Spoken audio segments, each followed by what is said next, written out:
আসসালামু আলাইকুম, এডিফিক্সে স্বাগতম। হিসাব বিজ্ঞান ধারাবাহিক টিউটোরিয়াল পর্বের আজ পঞ্চম পর্ব। আজকে আমরা বিক্রি সংক্রান্ত যত ধরনের লেনদেন আছে ওই সকল লেনদেন হতে হিসাব খাত নির্ণয়, হিসাবের শ্রেণী নির্ণয়, হিসাবের হ্রাসবৃদ্ধি নির্ণয়, ডেবিট ক্রেডিট নির্ণয় ও জাবেদা দাখিলা শিখব।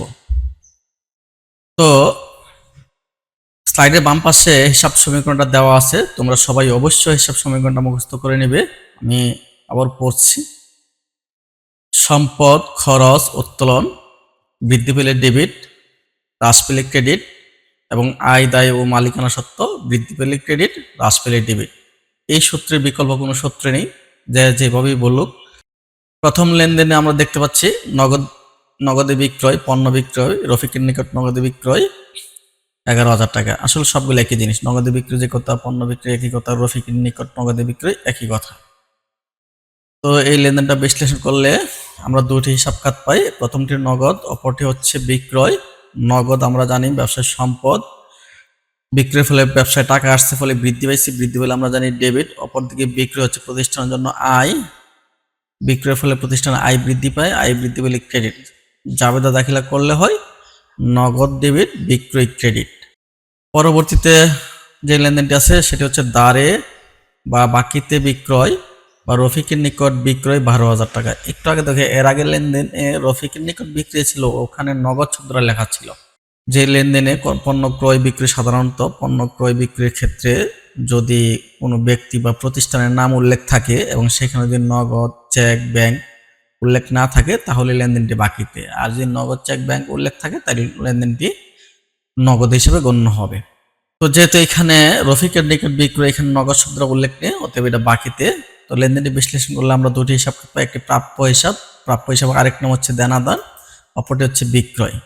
প্রাপ্য হিসাব প্রতিষ্ঠানের জন্য সম্পদ, কারণ হচ্ছে টাকা এখনো প্রতিষ্ঠান পায়নি, যার কাছে পণ্য বিক্রি করছে তার কাছে টাকা পাবে, আর পাওয়া মানে প্রতিষ্ঠানের জন্য এটা একটা সম্পদ।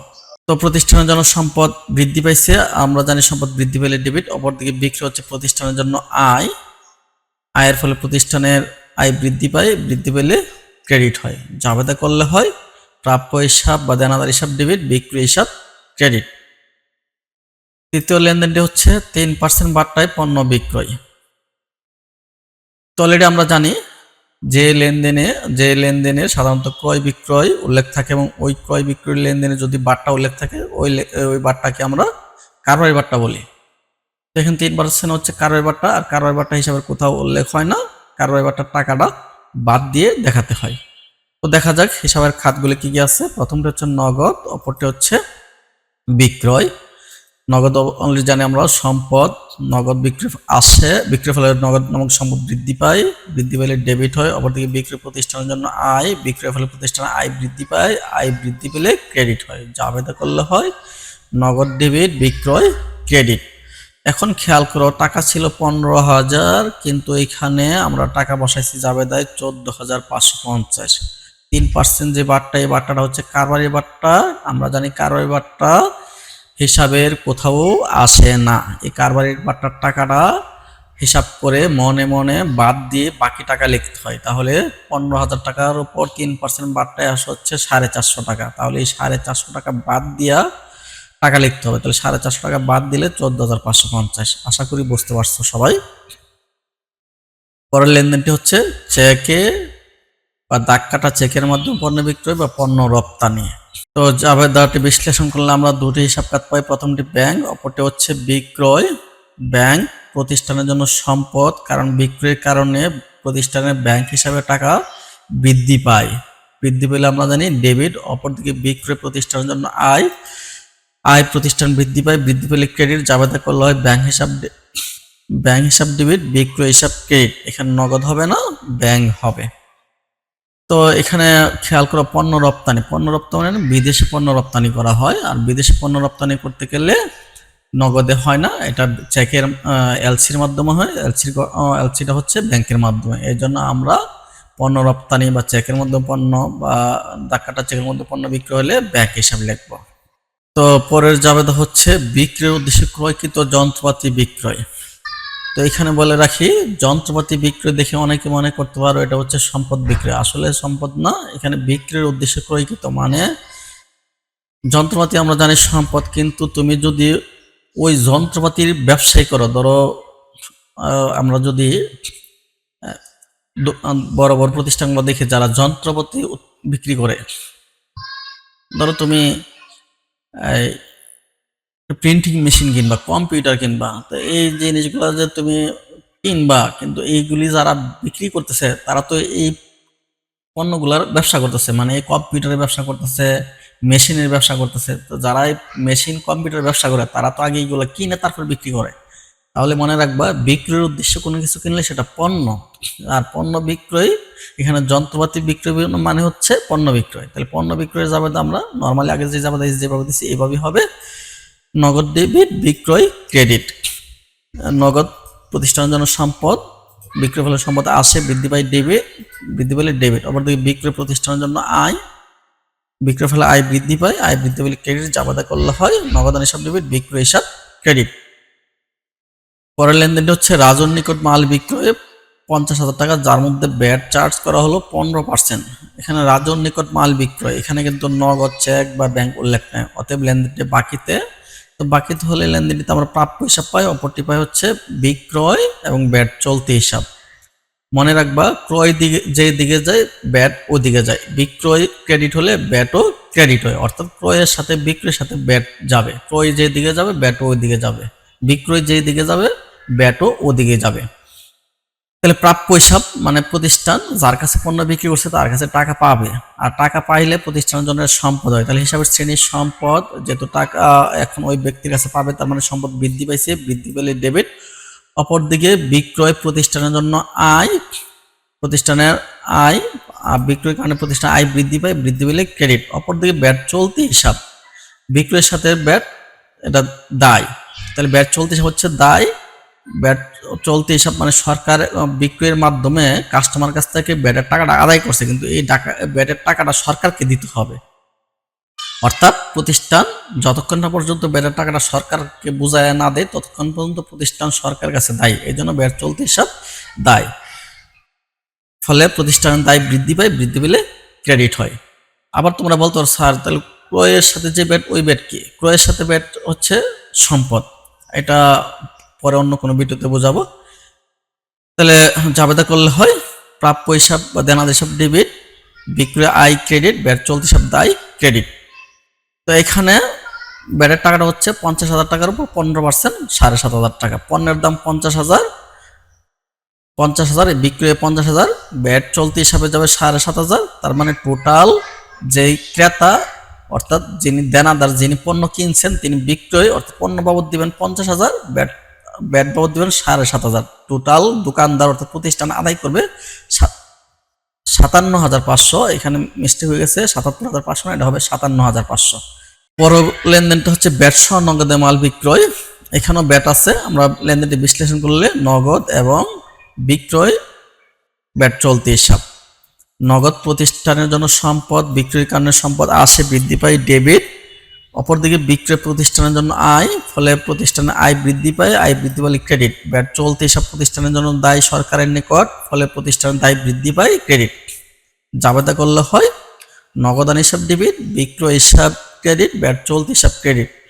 এখন বিষয় হলো আগের লেনদেনটাই 15% ব্যাট ছিল, ধার্য করার কথা ছিল, এখানে 15%ও বলা নাই, আর বলা আছে ব্যাট সহ, মানে 23,000 টাকার ভিতরে ব্যাটের টাকাটা অন্তর্ভুক্ত ছিল। আর আগের লেনদেনে 50,000 টাকা ছিল পণ্যের দাম, তার উপর ব্যাট ধরছিলাম আমরা 15%, 7,500 টাকা, মিলাই হয়েছিল 57,500 টাকা। খেয়াল করো ওখানে ব্যাটের টাকা আর পণ্যের দাম আলাদা ছিল, অর্থাৎ দুইটা মিলাই 57,500 হয়েছে, কিন্তু এখানে 23,000-এর ভিতরে পণ্যের দাম প্লাস ব্যাট দুইটি আছে। যদি এরকম থাকে ব্যাট সহ বা ব্যাট অন্তর্ভুক্ত আছে এরকম কথা উল্লেখ থাকে, তাহলে সরাসরি 15% ধরবো না, আমরা এই টাকাটাকে 115 দ্বারা ভাগ দিব, 15 দ্বারা গুণ দিব, অথবা 23 দ্বারা ভাগ 3 দ্বারা গুণ। তো আমার মনে হয় 115 দ্বারা ভাগ 15 দ্বারা গুণ দিলে তোমরা বুঝবা। যদি ব্যাট সহ কথাটা বলা থাকে অথবা ব্যাট অন্তর্ভুক্ত আছে কথাটা বলা থাকে, তাহলে যে টাকা দেওয়া থাকবে অঙ্কে ওই টাকাকে 115 দ্বারা ভাগ 15 দ্বারা গুণ দিলে ব্যাটের টাকাটা বের হয়ে যাবে।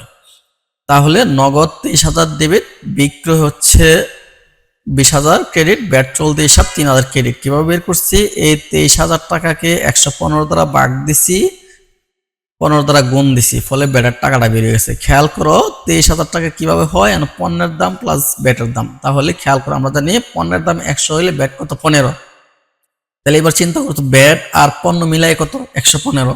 তার মানে এখানে 23,000 টাকা হচ্ছে 115%, অর্থাৎ 100% আছে পণ্যের দাম, 15% আছে ব্যাটের দাম, মিলাইয়া এই 23,000 হচ্ছে 115%-এর সমান। এই জন্য এই 23,000কে আমরা 115 দ্বারা ভাগ দিছি। 115 দ্বারা ভাগ দিলে বেরোয় 1%, আর 15 দ্বারা গুণ দিলে বের হয় 15%। তো আশা করি বুঝতে পারছো। পরের লেনদেনটি হচ্ছে প্রাপ্য বিলে বা নোটের বিনিময়ে 6,000 টাকার পণ্য বিক্রয়।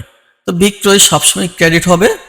তো আমরা দেখি কি কি আছে। প্রাপ্য বিল বা প্রাপ্য নোট, অপরটি হচ্ছে বিক্রয়। প্রাপ্য বিল প্রতিষ্ঠানের জন্য সম্পদ, বিক্রয়ের কারণে প্রাপ্য বিল নামক সম্পদ বৃদ্ধি পায়, বৃদ্ধি পেলে ডেবিট। অপরটি বিক্রয় প্রতিষ্ঠানের জন্য আয়, প্রতিষ্ঠানের আয় বৃদ্ধি পায়, বৃদ্ধি পেলে ক্রেডিট। জাবেদা করলে হয় প্রাপ্য বিল বা প্রাপ্য নোট ডেবিট, বিক্রয় ক্রেডিট। নেক্সট, মুনাফাবিহীন পণ্য বিক্রয়। এটাও বিক্রয়ের জাবেদা। 500 টাকা এনে মুনাফা হয়েছে না, কিন্তু পণ্য তো বিক্রি করছে। তো বিক্রি করলে নগদে করছে, নগদ ডেবিট। অপরদিকে বিক্রয়, নগদ প্রতিষ্ঠানের জন্য সম্পদ, সম্পদ আসলে বৃদ্ধি পায়, বৃদ্ধি পেলে ডেবিট। অপরদিকে বিক্রয় প্রতিষ্ঠানের জন্য আয়, আয় আর লাভ এক না, আয় একটা লাভ আর একটা। তো এখানে বিক্রয় হচ্ছে আয়, আয় প্রতিষ্ঠানের জন্য আয় বৃদ্ধি পাইছে, বৃদ্ধি পেলে ডেবিট হয়।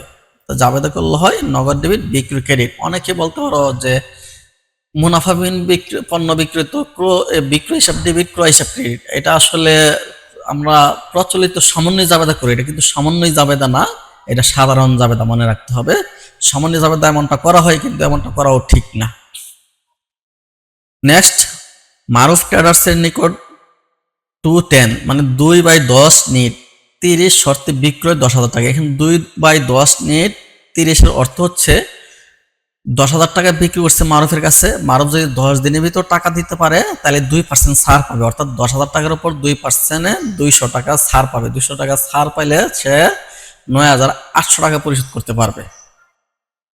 আর যদি সে 10 দিনের মধ্যে পরিশোধ না করতে পারে তাহলে অবশ্যই 30 দিনের মধ্যে পরিশোধ করতে হবে।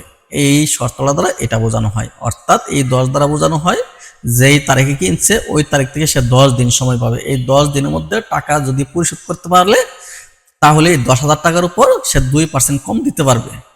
আর যদি 10 দিনের ভিতর না দিতে পারে তাহলে 30 দিনের ভিতর যেই কোনো দিনই দেখ, এই 10 দিনের পরে যেই কোনো দেখ এই 10,000 ফুল দিতে হবে। তো আমরা জাবেদাটা বিশ্লেষণ করলে দুটি হিসাব খাতে, একটা প্রাপ্য হিসাব, অপরটি হচ্ছে বিক্রয় হিসাব। প্রাপ্য হিসাব প্রতিষ্ঠানের সম্পদ, আর সম্পদ বৃদ্ধি পাইছে, বৃদ্ধি পেলে ডেবিট হয়। অপরদিকে বিক্রয় আমরা জানি প্রতিষ্ঠানের জন্য আয়, আয় বৃদ্ধি পেলে ক্রেডিট হয়। জাবেদা করলে হয় প্রাপ্য হিসাব মারুফ ডেবিট, বিক্রয় হিসাব ক্রেডিট। পরবর্তী যে লেনদেনটি আছে, ভবিষ্যৎ সেবা প্রদানের উদ্দেশ্যে 5,500 টাকা গ্রহণ করা হলো। একটু খেয়াল করো, ভবিষ্যতে সেবা প্রদান করবে, এখনো সেবা প্রদান করে নাই বা এখনো পণ্য বিক্রি করে নাই। তাহলে পণ্য বিক্রি না করে বা সেবা না দিয়ে যদি টাকা নিয়ে আসে তাহলে এটা প্রতিষ্ঠানের জন্য আয় না, কারণ এখনো সেবা দেয়নি। আর সেবা যতক্ষণ সে না দিবে ততক্ষণ পর্যন্ত প্রতিষ্ঠান ওই ব্যক্তির নিকট দায়ী থাকবে, যে ব্যক্তির কাছ থেকে 5,500 টাকা গ্রহণ করছে, কিন্তু তারা তো সেবা দেওয়ার কথা, কিন্তু এখন তো সেবা দেয়নি। তো না দিলে তুমি চিন্তা করো ওই প্রতিষ্ঠান যার কাছ থেকে টাকা আনছে তার কাছে দায়ী থাকবে। ফলে এটা হচ্ছে একটা দায়। তাহলে আমরা দেখি কি কি আছে এখানে। নগদ পাইছে, নগদ আসছে। আরেকটা হচ্ছে যেহেতু সেবা দেয় নাই তাহলে এটার নাম হচ্ছে অনুপার্জিত সেবায়, মানে উপার্জন হয়েছে না, এটা অনুপার্জন রয়েছে।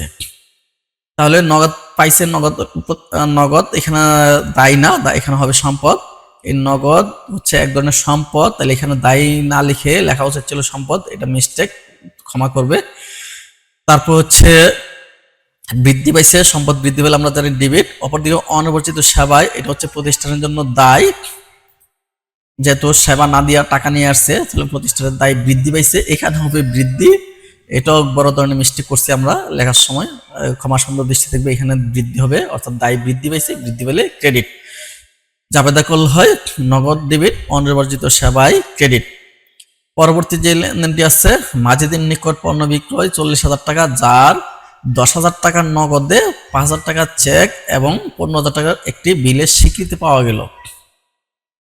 তাহলে লেনদেনটি বিশ্লেষণ করলে আমরা নগদ পাই, ব্যাংক পাই, চেকের কারণে ব্যাংক, একটি বিল স্বীকৃতি মানে প্রাপ্য বিল, দেনাদার বা প্রাপ্য হিসাব, অপরটি হচ্ছে বিক্রয় হিসাব। তো এখন তোমরা খেয়াল করো, এই যে নগদের জন্য নগদ আসছে, চেকের জন্য ব্যাংক আসছে, স্বীকৃতির জন্য বিল আসছে, এখন দেনাদার কোত্থেকে আসলো? একটু টাকাটা আমরা মিলাই। টোটাল বিক্রি করছে 40,000, 10,000 টাকার নগদ, 5,000 টাকার চেক, কত হয়েছে 15,000, আর 15,000 টাকার একটা বিল, তাহলে কত হলো 30,000, আরো 10,000 টাকা বাকি রয়েছে।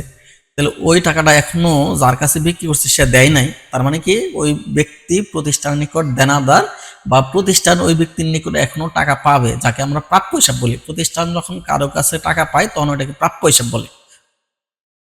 আর অপরদিকে এই টোটাল ঘটনায় ঘটছে বিক্রয়ের কারণে, তাহলে বিক্রয়। তাহলে এখন দেখি হিসাবের শ্রেণী কি হয়। এখানে সবগুলো সম্পদ, নগদ একটা সম্পদ, ব্যাংক সম্পদ, প্রাপ্যবিল সম্পদ, দেনাদার সম্পদ, ফলে প্রতিষ্ঠানের সম্পদ বৃদ্ধি পাইছে, আর বৃদ্ধির কারণে ডেবিট হয়। অপরদিকে বিক্রয় হচ্ছে প্রতিষ্ঠানের জন্য আয়, বিক্রয়ের কারণে প্রতিষ্ঠানের আয় বৃদ্ধি পায়, বৃদ্ধি পেলে ক্রেডিট হয়। জাবেদা করলে হয় নগদ ডেবিট, ব্যাংক ডেবিট, প্রাপ্যবিল ডেবিট, দেনাদার বা প্রাপ্য হিসাব ডেবিট, বিক্রয় ক্রেডিট। তো সর্বশেষ যেটা বিক্রয় সংক্রান্ত লেনদেন, বাবুলের নিকট 10% বাট্টায় 30,000 টাকার পণ্য বিক্রি করে 50% নগদ এবং 30% চেকে পাওয়া গেল। এই লেনদেনটা আমরা বিশ্লেষণ করলে পাই নগদ, ব্যাংক, দেনাদার এবং বিক্রয়। তো এখন 30,000 টাকার পণ্য বিক্রি করে 50% নগদ, নগদ বুঝলাম, 30% চেক, ব্যাংক বুঝলাম, চেকের জন্য ব্যাংক, দেনাদার কোত্থেকে আসলো? আমরা একটু মিলাই দেখি। 10% বাটা 30,000 টাকার মধ্যে সে 50%, 30%, টোটাল 80% হয়েছে, আর তো 20% রয়েছে। তাহলে ওই 20% কত তো কিছু বলার নাই। তাহলে ওই 20% হচ্ছে বাকিতে, আর বাকিতে হলে ওটাকে আমরা দেনাদার বা প্রাপ্য হিসাব বলি, কারণ প্রতিষ্ঠান এখনো আরো 20% টাকা পায়। আর প্রতিষ্ঠান যখন কারো কাছে টাকা পায় বিক্রির মাধ্যমে, তখন এটাকে বলা হয় প্রাপ্য হিসাব বা দেনাদার। তো আমরা যদি হিসাবের এখন একটা প্রশ্ন আছে যে 10% বাট্টা গেল কোথায়? খেয়াল করো, আমি এর আগের ক্লাসে মানে ক্রয় সংক্রান্ত লেনদেনে বলছিলাম, যে সকল লেনদেনে অর্থাৎ ক্রয় সংক্রান্ত এবং বিক্রয় সংক্রান্ত লেনদেনে ক্রয় এবং বিক্রয় কথাটা উল্লেখ আছে, এবং ওই লেনদেনে যদি বাট্টার কথাটা উল্লেখ থাকে, তাহলে ওই বাট্টা হচ্ছে কারবারি বাট্টা, আর কারবারি বাট্টা হিসাবে কোথাও লেখা হয় না। এই জন্য কারবারি বাট্টা এখানে লেখা হয়নি। এই 10% যে টাকাটা বেরোবে, এই টাকাটা আমরা মনে মনে বাদ দিয়ে দিব। তাহলে দেখি, এই নগদ, ব্যাংক, দেনাদার তিনটাই সম্পদ, আর বিক্রয়ের কারণে তিনটা সম্পদ আসছে, মানে বৃদ্ধি পায়, বৃদ্ধি পেলে ডেবিট হয়। অপরদিকে বিক্রয় আমরা জানি আয়, প্রতিষ্ঠানের আয়ের কারণে আয় বৃদ্ধি পায়, বৃদ্ধি পেলে ক্রেডিট হয়। জাবেদা করলে হয় নগদ ডেবিট, ব্যাংক ডেবিট, দানাদার ক্রেডিট, বিক্রয় ক্রেডিট। এখন টাকাটা একটু মিলাই নো, টোটাল টাকা দেখো 27,000। কিভাবে আসলো? ওই 10% বাট্টা টাকাটা বাদ দিয়ে দিতে হবে, যেহেতু এটা কারবারি বাট্টা। এই কারবারি বাট্টা সবসময় হিসাব করে বাদ দিয়ে বাকি টাকা লিখতে হয়। তাহলে 30,000 টাকার উপর 10% হচ্ছে 3,000, 3,000 বাদ দিলে 27,000। এই 27,000-এর 50% হচ্ছে 13,500, এই 27,000-এর 30% হচ্ছে 8,100, আর বাকি 20% হচ্ছে 5,400। আশা করি তোমরা বুঝতে পারছো বিক্রি সংক্রান্ত লেনদেন নিয়ে আর কোনো সমস্যা হবে না। পরীক্ষায় এর বাইরে কোনো লেনদেন থাকবে না। ভিডিওটি যদি তোমাদের ভালো লেগে থাকে তাহলে অবশ্যই চ্যানেলটি সাবস্ক্রাইব করে ভিডিওটা লাইক এবং শেয়ার দিয়ে পাশে থাকবে, এবং পরবর্তী ভিডিও দেখার আমন্ত্রণ রইল। টিল দেন সবাই ভালো থেকো।